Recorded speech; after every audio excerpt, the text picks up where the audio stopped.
Hello, and welcome back to the Micro Advice Podcast. Today, our spotlight topic is on how customer facing professionals can effectively use advanced technologies while still being human to their customers.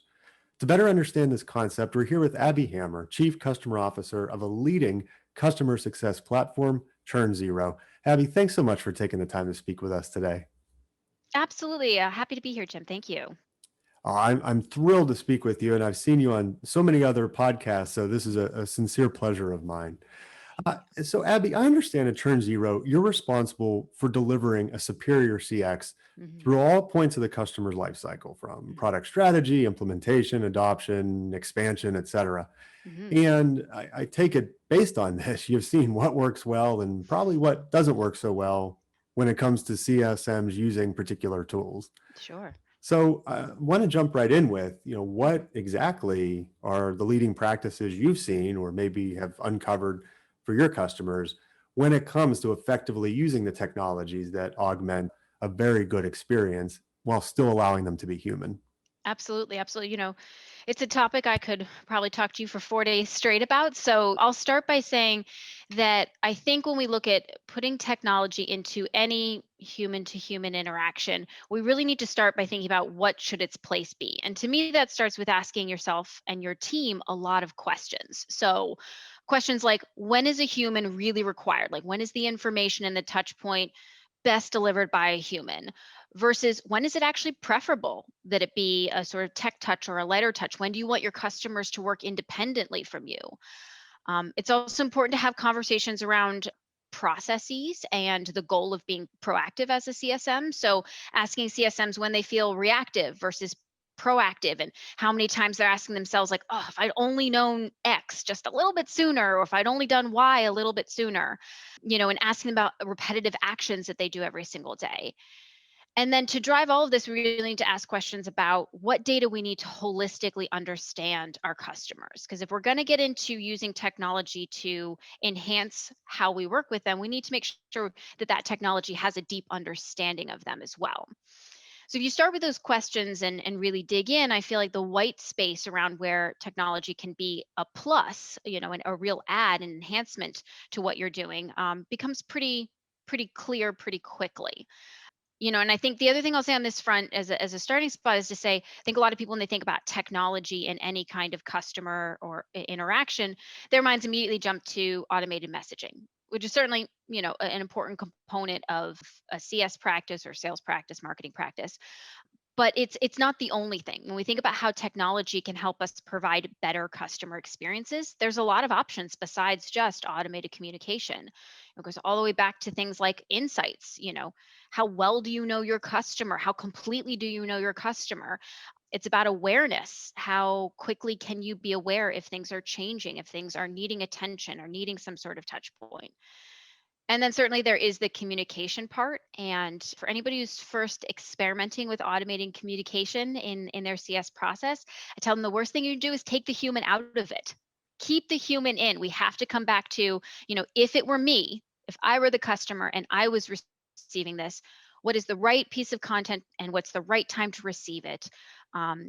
Generic content gets us generic reactions, and that doesn't equal good customer experiences. So the more personalized and human we can be about how we write and when we trigger those communications, the better the results.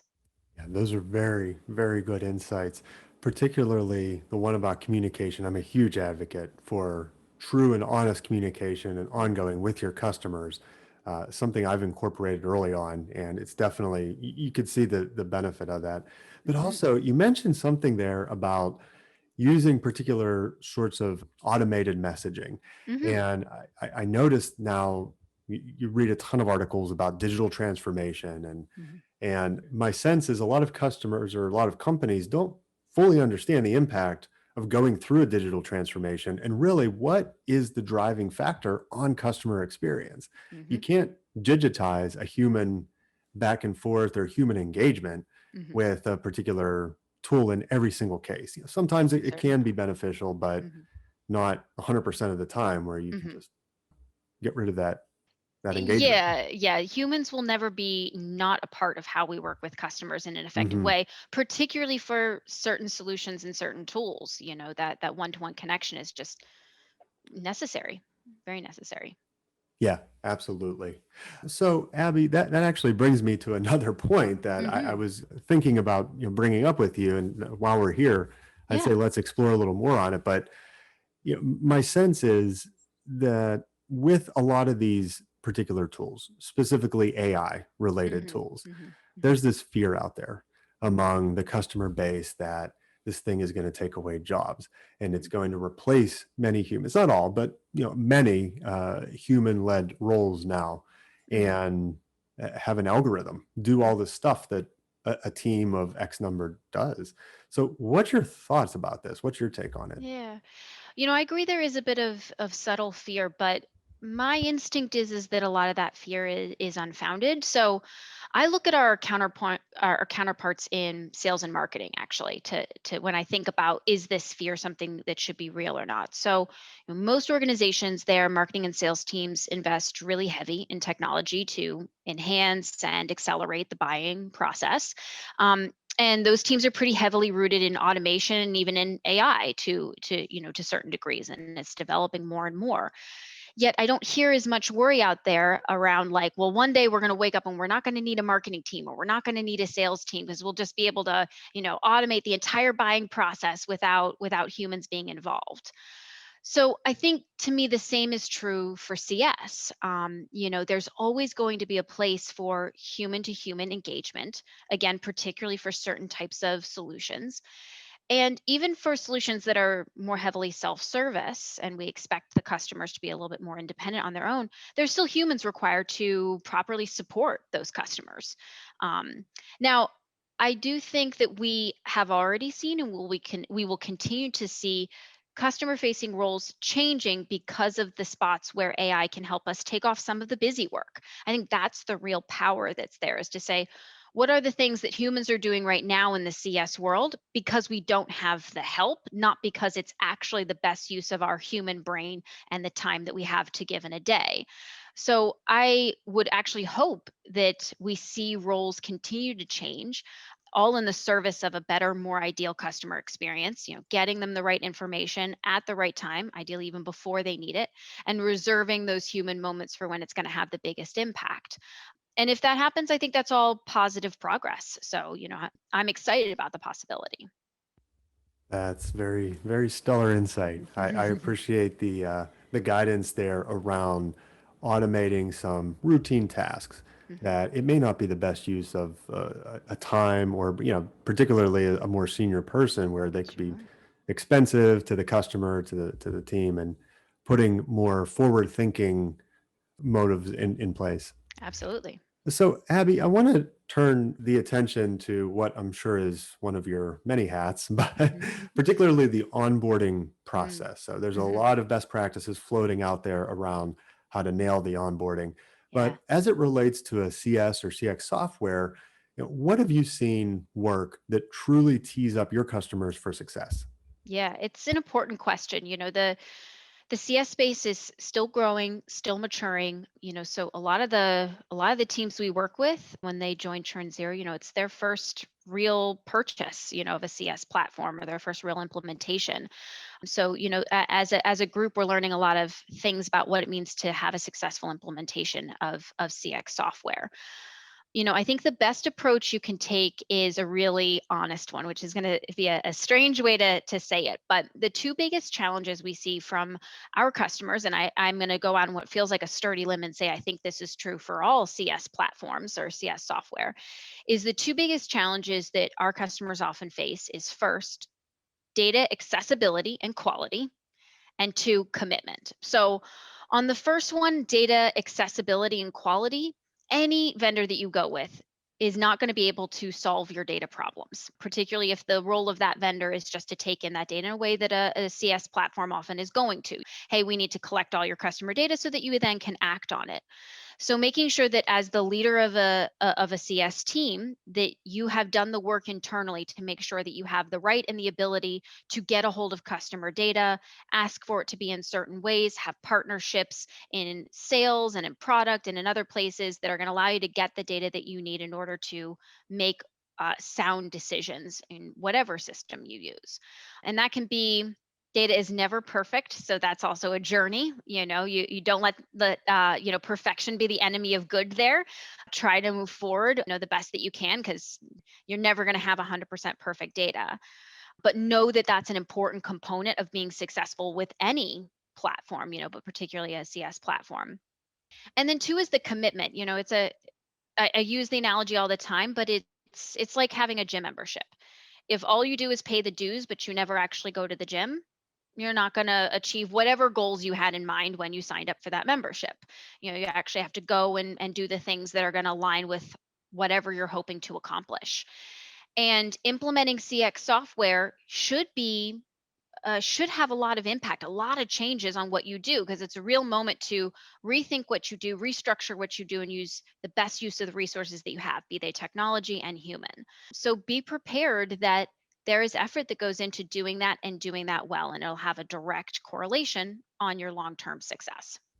Okay, that's very, very interesting insight there, particularly around the data aspect. Mm, So, with that, how would a company know at what inflection point or what size would a company know when it's time to adopt the CS software? mhm, But here's my suspicion is that a smaller, younger company could either fall in one camp where it's they don't have a lot of data, mhm, or the data they do have isn't really structured and organized yet to mhm, elicit the results that a tool like Churn Zero mhm, could help them deliver. mhm. Yeah, it's certainly a double-edged sword. A smaller team is in some ways probably going to be more nimble, and like if you need to make data changes, they might be able to do that more rapidly. But on the other hand, they're also usually wearing a bunch of hats and trying to do a bunch of things, so adding another thing to the to-do list is a little bit daunting. I think the window in which you want to look at technology is, my CEO and I just actually did a webinar not too long ago around sort of the stages of customer success maturity, and we called the first stage the build stage, where you're sort of getting your house in order, getting your foundation set so that as you put things on top of it, you have a stable place to start from. And that build stage we said is really product market fit, anywhere up to around 6, maybe 10 million in ARR. So you've got a good window there that usually correlates to somewhere between 5 and 10 CSMs. May vary a bit depending on the types of customers you support and the type of product you support, but somewhere in that window is where you likely want to figure out how you're going to do this for the long haul. Because there is a danger on the flip side of waiting too long. And then the hill you've got to climb to accomplish it gets that much more steep. The messes you've got to sort through, the change management you've got to handle, all of that sort of stuff is just a little bit more challenging if you wait a little bit too long. That's an interesting thought, and I didn't take that into consideration because there's, as a younger company, you're looking, maybe even newly funded, you're looking to see what tools can help you, but Mhm, waiting too long and putting a particular important tool like this one or some other CRM on the back burner mhm. could be more detrimental in the long run. I really, really like that. It Um, could be, and it can also be distracting for your right. team. If they get really set in their ways, change is hard whenever you do it. So if you got people who are too set in your ways, it can be a bit more challenging for sure. Whenever I was meeting with a new customer or new client and we Mhm, walked through the type of data that we needed to assess or tools they're using, I can't tell you the number of times I heard, "Oh, but that's in Excel." That's it. mhm, Everything's in mhm, Excel and done. mhm. The And ultimate business tool, it Excel. really is. Which, as you can imagine, many times, if it's an Excel on your desktop and an Excel on my desktop, the same files look nothing alike, even Mhm, though they're intended to deliver very similar outcomes. mhm, So that's always a challenge right from the start. But to your point, if you take a look at what are the most critical tools you need to deliver a good customer experience, mhm. that exact problem can be avoided because the data can reside in a more orchestrated manner right from the get-go. Absolutely, absolutely, and I think it may Sounds strange, but I think one of the best indicators that you're reaching that time is anytime you feel anxious about new CSMs. When you're like, "Oh, if I could just take one of my first couple of CSMs who I trust with my life and clone them, that would be the best thing versus continuing to hire people." Is it's that moment where you say, "Ah, okay, now we've got enough people doing enough things that we need to start looking at consistency for ourselves, for our customers. We need to start looking at data and how we track it and how we understand and how we socialize it." So it's a strange thing to think about, but I think the moment you're like, "Oh, I wish I could clone instead of hire new," that might be your trigger right there. Okay, very good. I like that. Abby, so final question for today, and Yeah. I could go on all day with you, but this is want to be respectful of your time. There's a ton of discussion out there now, and mostly around we have to put CX first, customer first, and there's metric after metric after metric and data points, statistics around why it's beneficial to do this. Hmm. However, I've also noticed on the other side is many executives say, well, I have a customer support team, so I'm covered. Or I have a CS team, but maybe it's not used as effectively as it could. My hypothesis is sometimes good customer experience is hard to capture a very crisp ROI. So, how do you overcome the naysayers Mm-hmm. when they could come back with, yeah, I can't really define the ROI, so we'll put this on the back burner and focus on net new sales or product enhancement, something that I can get my arms around? Yeah, so the first way I'll answer that is that I think there's a little bit of a almost religious discussion within CS about if they own the renewal, if they own expansion. I think for teams that do, that makes the ROI conversation much cleaner, because if you are ultimately responsible for those dollars, then heck, a simple conversation with finance to say like, hey, hypothetical, if we improved retention 2%, what does that do? And then let the numbers just like speak for themselves. So there is, if you've got those dollars, I think it gives you more power within your organization. It gives you a seat at the table for big important conversations. It makes it easier to pitch for things like budget and resources for technology and human resources, things like that. For the teams that don't own the dollar, it feels mushy a lot. And I think there are some stats out there that can help. Like some people will use some form of customer survey, NPS, CES, CSAT, pick your favorite there, and say, hey, this number that we see, if our customers are more happy, that correlates to renewal being better. And so that's a metric that we're going to center around, and we know what makes our customers happy. So you can tie some of that to that ROI.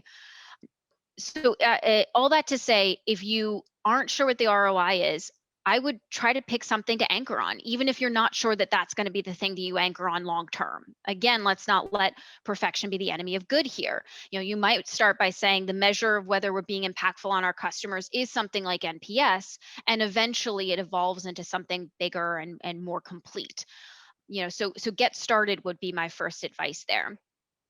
And for anyone who's not sure, the fact that we're still talking about whether support is the same thing as success for any of that, as sincerely, with true sincerity and as much objectivity as I can have doing what I do, I'd say, to be a little bit blunt, like, don't be behind the times there. Get on board. It's happening. This is the way we're moving. CS teams are increasingly owning more and more of the revenue that belongs to the business. We saw in 2020 how important it is to circle around your current customers in any kind of situation. They're the ones that are going to keep you afloat.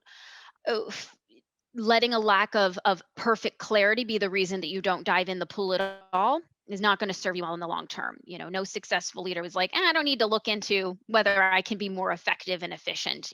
Putting your head down in the sand is probably not going to be a great way to get going. So I would encourage some sort of metric. I think just soft, like, well, we talk to customers this much, is really hard to sell much of anything on. Really hard to convince your team of their value, to convince others of your team's value as well. So I would pick some sort of metric, and don't get overcommitted to that metric. Allow it to change as what you're asking your team to do changes as well. And with that, do you have any thoughts on maybe not a particular type of metric, but Mhm.